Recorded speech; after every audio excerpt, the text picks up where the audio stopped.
और सूर्पनखा नाक कान कटवा कर वहां से भगती है। अपने भाई खरदूषण के पास जाती है। खरदूषण भी रावण के समान ही बलवान था। खरदूषण कोई सम बलवान था, रावण के समान ही बलवान था खरदूषण। खरदूषण से जाकर कही कि मैं वहां गई थी, उसने मुझे नाक कान विहीन कर दिया।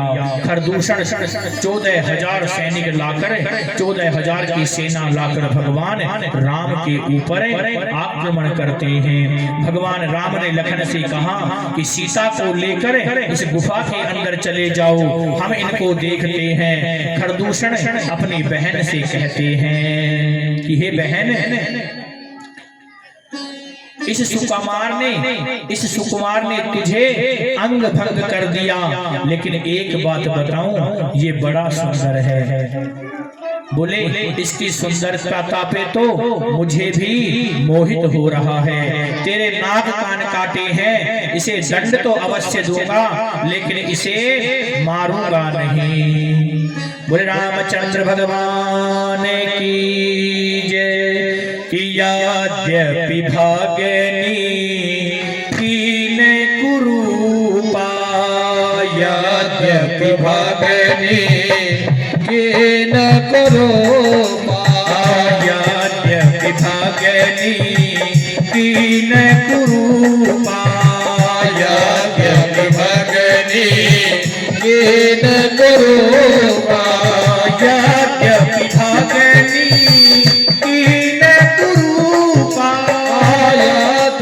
भगने ये न करो पाया, विभागनी कीन कुरूपा, पाया तट भगने ये न करो पा।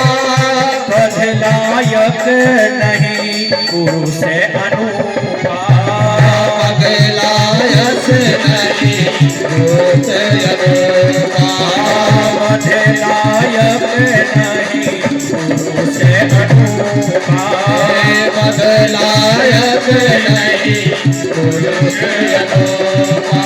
यद्यपि भगनी कीन कुरूपा, बदलायक नहीं पुरुष अनुपा, बदलायक नहीं पुरुष अनुपा, बदलायक नहीं पुरुष अनुपा। यद्यपि भगनी कीन कुरूपा, बदलायक नहीं पुरुष अनुपा, बदलायक नहीं पुरुष अनुपा, बदलायक नहीं पुरुष अनुपा।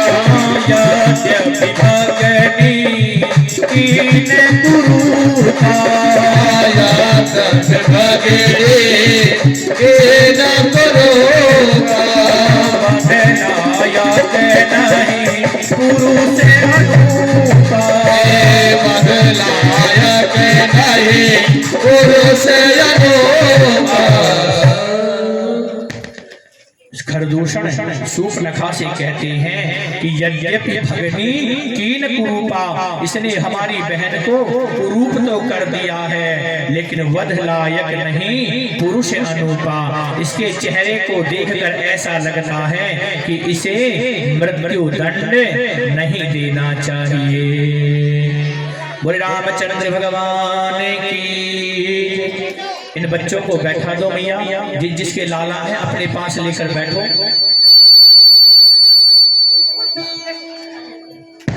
और महाराज खरदूषण सहित सारी सेना का भगवान उद्धार करते हैं। आगे जाकर वो सूर्पनखा अपने भाई रावण के पास जाती है।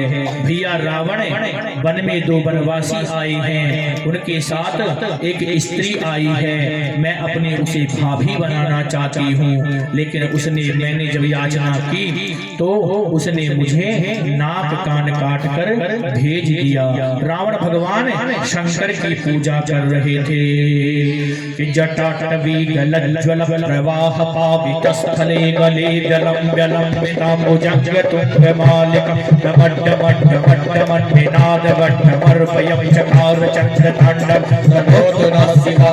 जटाकटाह संक्रमं प्रबन्धलिप्त निर्झरी विलोलवे वल्लवे विराजमान मूर्धनि ठगत ठगत ठगत ज्वलल्ल लाल पट्टपाव। इस सूर चंद्रशेखरे धरेन्द्र नंदनी विलास बंधु बंधुरस्फुरत्र गंध संस्कृते प्रबोध भागवान सिद्धिकाक्ष धूरणी निरुद्ध दुर्धरात्मे क्वचिच्चिदंबरे मनो विनोद वेदुमस्कुनि जटा भुजंग पिंगल स्फुरत् परा परिप्रकटमन्व कुंकुमत्रव परिप्रतिपदु कदान्त सिंधुरस्फुरत्र पुत्तरी यमेदु मनो विनोद मदभुतं विभर्त भूत भर्त सहस्रलोचन प्रवृत्त शेषमेघ शेखरं शूल भूत धोरण विदूर शांगतीर्थ भूभुजंग राजमालय बद्ध जाठ जूठ का श्री चिराय जाय कपूर बंधुशेखरा चपूर बंधुशेखर कपूर बंधुशेखर। बोले राम शंकर भगवान की जय। रावण बहुत विद्वान था। रावण समुद्र विद्वान न भूतो न भविष्यति। लेकिन हमने कल भी कहा था विद्या प्राप्त करने के बाद यदि विनम्रता जीवन से चली जाए तो उस विद्या का फिर कोई प्रयोजन नहीं होता। रावण के जीवन से सरलता चली गई, विद्या का अहंकार हो गया तो महाराज रावण का नाश हो गया। रावण भगवान शंकर की आराधना करके उठा, रात भर विचार करता रहा। मेरी बहन जो कह रही है उसकी क्या योजना बनाए, क्या योजना बनाए। अपने मामा मारीच की याद आती है। मारीच के पास जाकर कहते हैं तुम जाओ हिरण का रूप बनाकर, और हिरण का रूप बनाकर जब जाओगे तो राम तुम्हारे पीछे पीछे आ जाएंगे। ऐसी माया रचना कि लखन भी वहां पर आ जाएं और हम पीछे से सीता का अपहरण कर लेंगे। देखिए मैयाओं, एक बात आपसे निवेदन करें, हरण में और अपहरण में भेद है। हरण किसे कहा जाता है और अपहरण किसे कहा जाता है। हरण तो वो होता है जो स्वेच्छा से हुआ हो, और अपहरण वो हुआ होता है जो बल से हटाकर उसको चुराया गया हो। मैया रुक्मणी ने भगवान श्री द्वारिकाधीश श्री कृष्ण के साथ गई थी तो भगवान ने रुक्मणी का हरण किया था, और यहाँ पर रावण ने मैया सीता का अपहरण किया है। शब्दों की बड़ी बड़ी महत्वता है। महाराज मारीच सोने का मृग बनकर आया। संसार के लोगों को पता है कि सोने का हिरण कभी चैतन्य नहीं हो सकता, तो क्या उस रघुनंदन राम को नहीं पता होगा कि सोने का हिरण कभी दौड़ नहीं सकता। आज मैया सीता से राघव कहते हैं, सीते जिस कार्य के लिए हम आए हैं वो कार्य अभी अधूरा है, अब आप हमारी सहायता करो। और राघव ने आज अग्नि के अंदर मैया सीता को विराजमान किया है, और उसी अग्नि के अंदर से सीता की छाया रूप में माया बाहर आई है। और मारीच जब आया, देखो एक बात का निवेदन करें, जिस प्रकार भगवान हमें रख ले उसी प्रकार रखना रहना चाहिए। आज मैया रघुनंदन राम के साथ हैं, बड़ी सुख सुविधा से हैं, तो मैया को सोने का हिरण चाहिए। मैया आपके काम की बात है, जाही विधि राखे राम ताही विधि रहिए। आज मैया के पास रघुनंदन राम है तो उसे सोने का हिरण चाहिए, और जब सोने की लंका में बैठी थी तब उसे रघुनंदन राम चाहिए थे। इसलिए अपने घर में जितना है उतने में प्रसन्न रहना चाहिए। कि देख पराई चौपड़ी और मन ललचाओ जीव, और रूखा सूखा खाई के ठंडा पानी पी। महाराज जैसे भगवान रखेंगे उसी प्रकार हम रह लेंगे। भगवान मारीच के पीछे पीछे जाते हैं, वो बहुत कुटिया से बहुत दूर निकल जाता है। भगवान भी बाण लेकर उसके पीछे पीछे जाते हैं। पीछे पीछे जाते जाते जाते जाते जब बहुत दूर चले गए तो भगवान ने अपने तरकश से बाण निकालकर मारीच का उद्धार कर दिया। जैसे ही मारीच को बाण लगा, मारीच ने कहा इस रावण के हाथ से मरने से तो अच्छा है भगवान के हाथ से मरूंगा। जैसे ही बाण लगा तो जोर से बोलने लगा, हे सीते, हे सीते, हे लखन, हे लखन, और धीरे से बोला हे राम, हे राम। राम कहते ही उसकी मुक्ति हो गई। सीता और लखन का उच्चारण तो मैया सीता और लखन दोनों ने सुना, लेकिन महाराज राम की उच्चारण तो भगवान राम ने ही सुना। लखन को मैया सीता कहती हैं, लगता है रघुनंदन के ऊपर कोई कष्ट आया है। लखन नहीं मानते, ना मैया ऐसा नहीं हो सकता। क्यों? बोले वो संसार को चलाता है, उसको कोई जीत नहीं सकता, वो अजय रघुराई है, वो आज तक कोई उसे परास्त कर ही नहीं सकता। बोले लखन तुम्हारा क्या जाएगा, तुम एक भाई हो, तुम चार चार भाई हो, एक भाई चला भी गया तो क्या हो जाएगा, मेरा तो एक ही प्राणाधार है, चला गया तो किसके सहारे रहूंगी। इस प्रकार जब मैया सीता ने कहने लगा, लखन की आंखों से अश्रुपात होने लगे। मैया जरूर भगवान कुछ माया करवाना चाहते हैं, अपने तरकश से एक बाण निकालते हैं और शक्ति मंत्र को अभिमंत्रित करते हैं और एक रेखा खींच कर जाते हैं। मैया तू इस रेखा से बाहर मत आइयो, कोई तुझे स्पर्श नहीं कर सकता और कोई इस रेखा के अंदर प्रविष्ट नहीं कर पाएगा। ये लखन के बाहुओं का और लखन की सेवा का ये प्रताप था कि रावण जैसा पराक्रमी भी, रावण जैसा बलवान भी, रावण जैसा ज्ञानी भी लखन की उस रेखा को पार नहीं कर पाया। महाराज जैसे ही रावण आया तो रावण ने एक योगी का वेश बनाया है, एक साधु का वेश बनाया है। देखिए जब भगवान इस धराधाम पर थे तब भी लोगों ने साधु बनने का ढोंग करना प्रारंभ कर दिया था, तो आज समाज में दो चार साधु बनकर घूमे तो इसमें आश्चर्य की बात नहीं समझनी चाहिए। ये हमें जो ये व्यासपीठ मिली है, ये व्यासपीठ हमें इसीलिए मिली हुई है कि यहाँ पर बैठकर जो यथार्थ हो, जो सत्य हो, उसी का हम यहाँ से भाषण करें।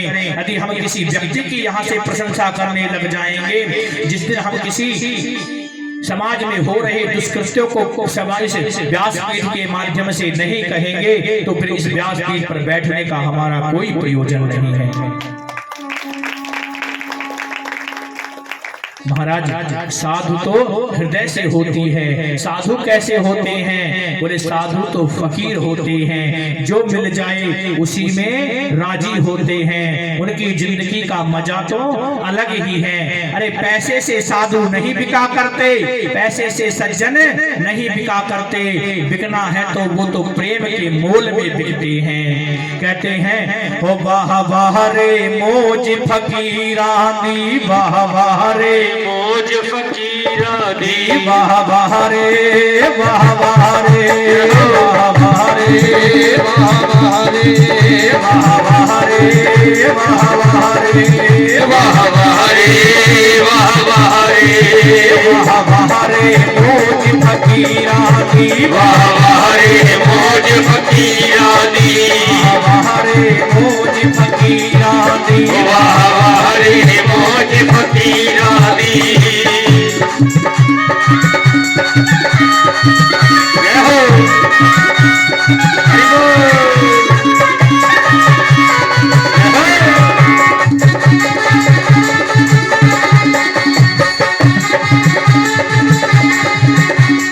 कभी चबाए चना चबेना, कभी चबाए चना चबेना, कभी चबाए चना चबेना, कभी चबाए चना चबेना।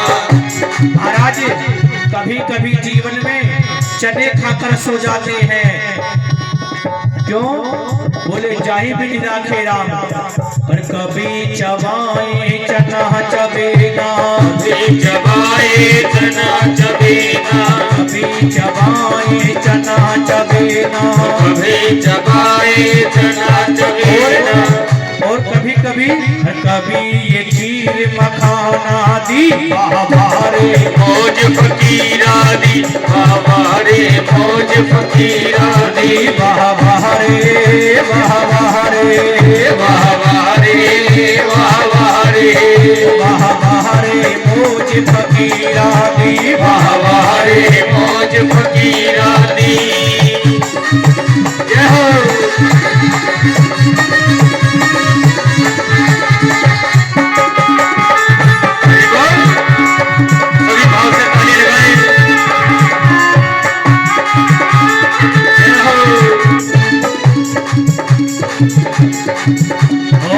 कभी सोए रंग महल बिच, कभी सोए रंग महल बिच, कभी सोए रंग महल बिच, कभी सोए रंग महल बिच। कभी कभी तो मखमल के गद्दे मिल जाते हैं तो लपेट कर ऐसे सोते हैं कि दो पलंग की जगह पर अकेले ही लेटते हैं। और कभी ये गली अहीरा दी बाबारे मौज फकीरा दी, बाबारे मौज फकीरा दी, बाबारे मौज फकीरा दी। जय हो।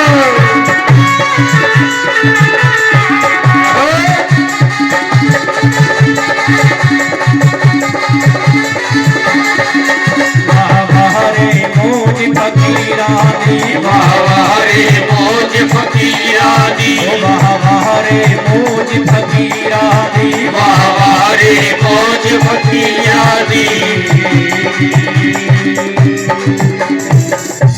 रामचंद्र भगवान की जय। साधु के रूप में रावण भेष बदल कर आता है और महाराज मैया सीता को कहता है कि हे देवी हमें भिक्षा दे दो, हे मैया हमें भिक्षा दे दो। मैया कहती है अंदर आ जाओ।